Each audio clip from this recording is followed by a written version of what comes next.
ಶಿಡ್ಲಘಟ್ಟ ದಲಿತ ಸಂಘರ್ಷ ಸಮಿತಿ ವತಿಯಿಂದ ತಾಲೂಕಿನಾದ್ಯಂತ ದಲಿತರ ಮೂಲಭೂತ ಸಮಸ್ಯೆಗಳು ಹಾಗೂ ದಲಿತರ ಮೇಲಿನ ದೌರ್ಜನ್ಯಗಳ ಬಗ್ಗೆ ಜಿಲ್ಲಾಡಳಿತ ನಿರ್ಲಕ್ಷ್ಯ ಹಾಗೂ ದಲಿತರ ವಿರೋಧಿ ನೀತಿಯನ್ನು ಖಂಡಿಸಿ ನೆಮ್ಮದಿಯ ಬದುಕಿಗಾಗಿ ಭೂಮಿ, ಘನತೆಯ ಬದುಕಿಗಾಗಿ ಮನೆ, ವಸತಿಗಾಗಿ ಒತ್ತಾಯಿಸಿ ಇಡೀ ಜಿಲ್ಲೆಯಾದ್ಯಂತ ಏಕಕಾಲದಲ್ಲಿ ಅನಿರ್ದಿಷ್ಟಾವಧಿ ಧರಣಿ ಸತ್ಯಾಗ್ರಹವನ್ನು ಶಿಡ್ಲಘಟ್ಟ ತಾಲೂಕು ಕಚೇರಿ ಮುಂಭಾಗ ಹಮ್ಮಿಕೊಳ್ಳಲಾಗಿತ್ತು.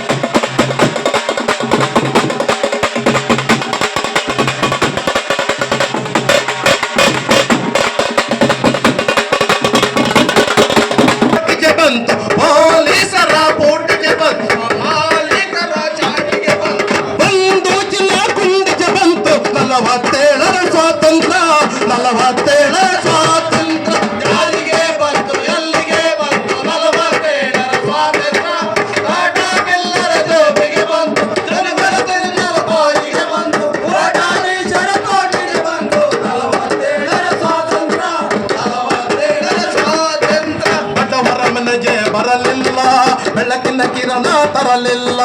ಬಡವರ ಮನೆಗೆ ಬರಲಿಲ್ಲ, ಬೆಳಕಿನ ಕಿರಣ ತರಲಿಲ್ಲ. ಗೋಳಿನ ಕಡಲನ್ನು ಭಕ್ತಿಸಲಿಲ್ಲ. ಸಮದು ಭವನ ಬೇಕು ಅಂತ ಹೇಳ್ಬಿಟ್ಟು ನಾವು ಹೋರಾಟಗಳ ಮುಖಾಂತರ ನಿವೇಶನ ಪಡ್ಕೊಂಡಿದ್ದೀವಿ.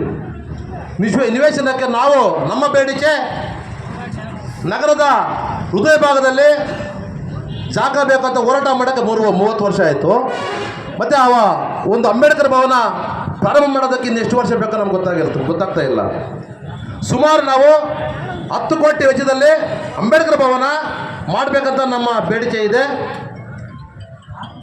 ಮತ್ತು ಏನು ನಿವೇಶನ ಬೇಕಂತ ಹೋರಾಟ ಮಾಡ್ಕೊಂಡು ಬರ್ತಾ ಇದ್ದೀವಿ. ಇವ್ರೇನು ಹೇಳ್ತಾರಂದರೆ ಪಿ ಡಿ ಒ ಕಡೆಯಿಂದ ನಮಗೆ ರಿಜಿಸ್ಟ್ರೇಷನ್ ಆಗಿ ಇಲ್ಲಿಗೆ ಬರಬೇಕು ಅಂತ ತಾಲೂಕು ಆಡಳಿತ ನೆಪ ಹೇಳ್ತದೆ. ಅಲ್ಲಿ ಒಬ್ಬ ಮೆಂಬರ್ ಗೆದ್ದಿರ್ತಾನೆ, ಕಾಂಗ್ರೆಸ್ ಮೆಂಬರ್ ಇರ್ತಾನೆ, ಅಲ್ಲಿ JDS ಹುಡುಗರು ಇನ್ನಾರು ಇದ್ದರೆ ನಮ್ಮ ಮಾತಾಡ ಕೇಳಲ್ಲ ಅಂತ ಹೇಳ್ಬಿಟ್ಟು ಅವ್ರಿಗೆ ರಿಜಿಸ್ಟ್ರೇಷನ್ ಆಗೋದು ಒಂದು ಕೆಲಸನೂ ಸಹ ಆಗ್ತಾ ಇಲ್ಲ. ಸರ್ಕಾರದ ಸುತ್ತೋಲೆ ಇದೆ. ಸೈಟ್ ಕೇಳಿದ್ರೆ ನೀವು ಸರ್ಕಾರಿ ಜಾಗ ಎಲ್ಲಿದೆ ಹುಡ್ಕೊಡ್ಬೇಕು, ಇಲ್ಲ ಸರ್ಕಾರಿ ಜಾಗ ಇಲ್ವಾ ನೀವೇ ದುಡ್ಡು ಕೊಟ್ಟು ಹಣ ಕೊಟ್ಟು ಖರೀದಿ ಮಾಡಿ ನಿವೇಶನ ಕೊಡಬೇಕಂತ ಸರ್ಕಾರ ಹೇಳ್ತದೆ.